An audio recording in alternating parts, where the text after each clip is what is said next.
von wo man das Kirmesfeuerwerk am besten sehen kann. Auch 2025 gibt es wieder das große Höhenfeuerwerk am letzten Freitag der Rheinkirmes in Düsseldorf.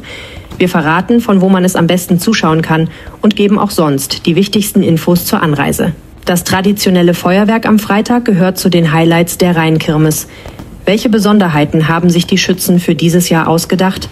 Wo kann man das Spektakel am besten verfolgen? Und wie lange dauert eigentlich der Aufbau für das Feuerwerk? Wann beginnt das große Feuerwerk auf der Rheinkirmes? Mit einem lauten Knall wird es das Spektakel am 18. Juli wieder geben. Allerdings wird in diesem Jahr erstmals vorab eine Drohnenshow gezeigt, die um 22:30 Uhr beginnt. Beide Shows sollen insgesamt etwas länger dauern als nur das Feuerwerk in den vergangenen Jahren.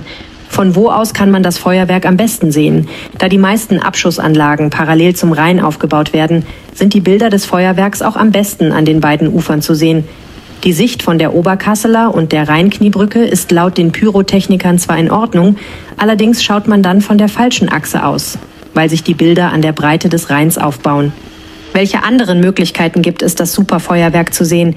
Nicht nur die Brücken bieten beste Sicht, auch die Partyboote. Einige schippern am Freitag den Rhein entlang und garantieren beste Stimmung. Ein weiterer beliebter Platz ist auch der Hügel Richtung Oberkassel hinter der Kirmes. Wer keine Lust hat auf den Trubel auf den Brücken oder wem das Schiff zu kostspielig ist, der kann sich auch mit einer Decke auf die Wiese legen und das Feuerwerk ganz entspannt genießen. Wie viele Besucher werden am Abend des Feuerwerks auf der Rheinkirmes erwartet? Wie in den Vorjahren dürften auch beim Feuerwerk 2025 zwischen 400.000 und 650.000 Besucher kommen. Welche Bereiche werden zum Feuerwerk gesperrt? Vor dem Beginn des Feuerwerks erfolgte in den vergangenen Jahren aus Sicherheitsgründen eine Sperrung der Kniebrücke und der Oberkasseler Brücke. Sie sind dann für den Autoverkehr und Zweiradverkehr dicht. Von dort hat man einen tollen Blick auf das Feuerwerk. Um den zahlreichen erwarteten Zuschauern ausreichend Platz zu bieten, werden die Louis Gallet ab Belsenplatz und alle Zufahrten zur Oberkasseler Brücke in Richtung Innenstadt sowie in Fahrtrichtung Oberkassel schon ab 20 Uhr gesperrt. Die Rheinkniebrücke ist ebenfalls von Sperrmaßnahmen betroffen.